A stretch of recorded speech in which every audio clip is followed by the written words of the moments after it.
Запор, іч қату. Эмне болгондо адамдын ичи катып калат.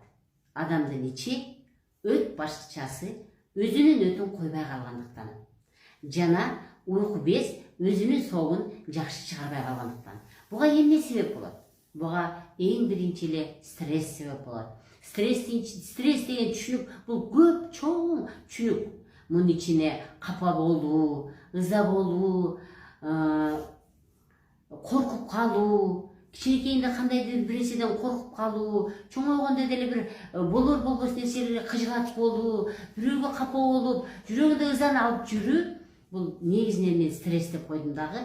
Мына ушул стресс адамдын өтү менен уйку безинин жакшы койбой калгандыгына алып келет экен. Биз Кудай Таалам бизди ушундай кылып жараткан. Өтүң чыгат, заңың чыгат деп айтам мен келгендерге. Уйку безиң чыгат, заңың чыгат. Демек, өт суюктугу менен уйку безин соогунун ичегиге койбой калышы бул сөзсүз түрдө запорго, башкача айтканда ич катууга алып келет экен.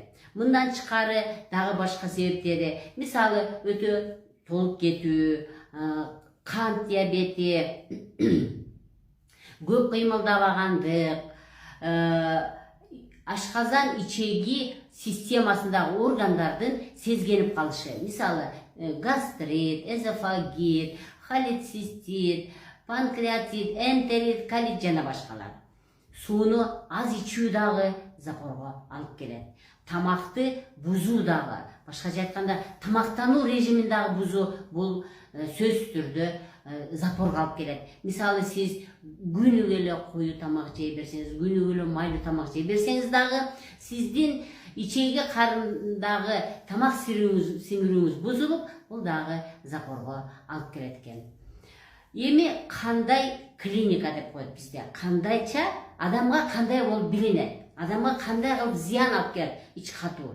Ич катуу эң биринчи адамдын башы көп ооруп калат. Адам чарчап калат. Бирөөнүн чачы түшөт, бирөөнүн денеси агала болуп кетет, бирөөгө экзема чыгат, угри чыгат, псориаз чыгат, витилиго деп коет, кыргызча ала деген оорук алып келет. Денеге папилломалар, калдар чыга баштайт, кара дактар чыга баштайт. Тери кургак болуп калат. Мындан тышкары түнү шилекей агат, түнү тишин кычыратат, уйку эрте менен турганда жакшы эс алып турбайт. Ушуга окшогон дагы көп симптомдор ушул адамдын ичинде ичи катып, ичегилер кыйналып атканы ушул денеге чыккан нерседен билинип баштайт. Эми эмне болот экен? Ичип катып калганда бизде ичегинин ичинде полезные, патогенные и непатогенные деген, башкача айтканда керектүү микроорганизмдер жана керексиз микроорганизмдердин катнашы, өлчөмү бузулат. Булар албетте дайыма бизге керектүү микроорганизмдер дайыма бийигирээк туруш керек. Буларды сапрофиттер дейт. Мына ушул сапрофиттер азайып кетиши мүмкүн да.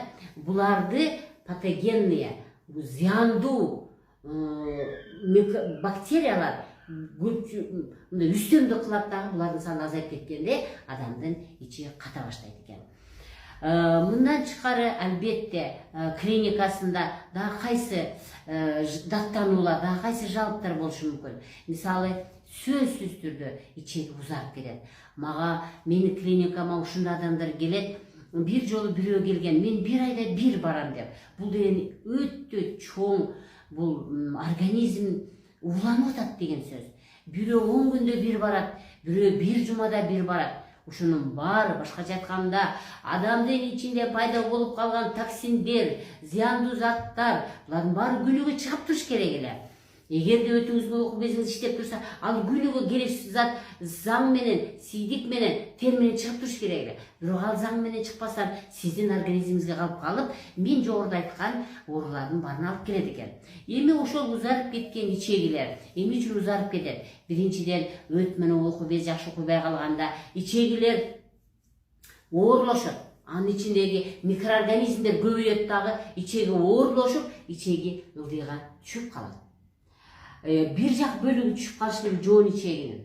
Ички ичеги толук түшүп калышы мүмкүн. Мына ушулар түшүп калгандан кийин анан мына ичегилер ылдыйга түшүп баштаганда ички ичегиге өт куят да, анан ошондо өттү тартып кетсе, менин өтүм узиде кыйшык деп чыкты деп айтышат. Демек, эң биринчисинин өтүбүз куйбай калды. Куйбай калгандан кийин ичегилер кызарып шишип, ылдыйга түшүп калгандан кийин гана өттүн түтүкчөсүн тартып кетип, анан ошондон загиб желчного пузыря, менин ичегим кыйшыйып калыптыр деп, мына ошондон келип чыгат экен.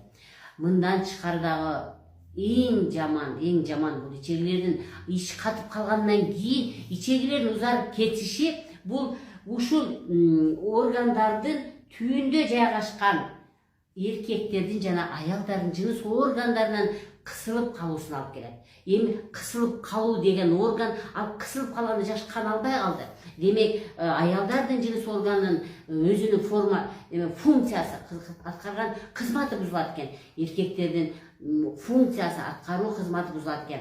Эркектерде простатит бара-бара алга дагы эч кандай чара көрбөсө, узарып жаткан ичеги барып аденома, башкача айтканда онкологиялык ооруларга алып келип коет экен. Ал эми аялдарда болсо сөзсүз түрдө миома матки, киста матки, эндометриоз, аденомиоз, выпадение, аялдардын жыныс органынын жатынын ылдыйга түшүп калышы дагы ушул ичеги такай жатынды кысып турган үчүн ал ылдыйга түшүп калат экен. Выпадение матки болуп калат экен.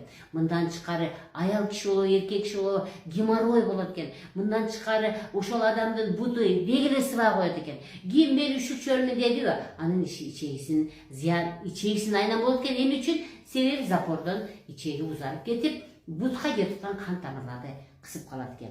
Айта берсе, мындан да башка көп ооруларга алып келет экен. Демек, кыргыздар абдан жакшы айткан экен, ичиң таза болсун деп. Демек, ичеги күнүгө өзүнүн заңын чыгарып туруш керек экен. Адам запор деген оору менен оорубаш керек экен.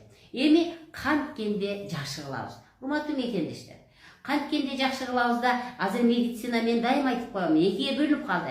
Бирөөсү бул официалдуу медицина. Бул официалдуу медицина, биз таблеткаларды жазабыз, суюктуктарды жазабыз. Сиздин ичегиңиз заңды айдап кетсин деп эле. Ошол эле мисалы ошо иштин ичиндеги катып калган заңдарды айдашып кетиш үчүн дюфалак, пикалакс деген нерселер, алар ичегинин ичиндеги заңды эле айдап кетет. Урматтуу мекендештер, мынагу ичегинин ичиндеги, ички ичегиде турабы заң, жоон ичегиде турабы, ичиндеги заңды эле айдап кетет. А заң чыгыш үчүн, урматтуу мекендештер, ичеги өзү мынтип сокращение болуш керек, жыйрылыш керек. Жыйрылып гана заңды сүрүп чыгарып кетиш керек. А жыйрылуу бул бир гана өт менен уйку безге гана байланыштуу. Демек, сиздин өтүңүз чыгат экен, уйку безинин согу чыгат экен, анан ал жыйрылат экен. Көрдүңүздөрбү? Демек, жакшы болуш үчүн көп нерселерди аткарыш керек. Биздин медцентр комплекстүү лечение кылат. Комплекстүү дарылоо жасайбыз. Демек, кимде ким запор менен кыйналып атабы. Кимде ким запордон кийин мен жогоруда айтып кеткен оорулар менен ооруп жүрөбү. Анда биздин мед борборго келиңиз. Биз натуралдык ыкма менен, биз деген официалдуу медицинадан айырмаланып, альтернативдүү медицина деп аталабыз. Биздин альтернативдүү медицинабызда биз канды тазалоо менен, эмне үчүн? Себеби ичегиде жашап аткан патогендүү микроорганизмдер ичегиде дагы көбүрөөк жашап ошол жака зыян берет экен, жана өзүнүн жумурткаларын кандын ичине киргизип берет экен. Демек, биз кандын ичиндеги жумурткаларды өлтүрүш үчүн анын эч кандай ар түрдүү альбендазол, декарез, андай мындай вермокс деген таблеткаларды берет экенбиз. Бирок алар кандын ичинде жүгүрүп жүргөн паразиттердин, патогендүү паразиттердин жумурткаларын өлтүрө албайт экен. Дюфалак, пикалакс берген менен биз ичегинин заңды эле айдап коет экенбиз, запор менен күрөшө албай калат экенбиз. Демек, комплекстүү дарылоо кылыш керек экен. Комплекстүү дарылоо кылмайынча, сиз биринчиден запордон айыга албайсыз, өтүңүз менен уйку безиңиздин сокторунан куя албайсыз, жана жогоруда айтып кеткен оорулардан айыга албайсыз. Эгерде кимде ким толук комплекс лечение алам десе, біздің медборборға келіп қайрат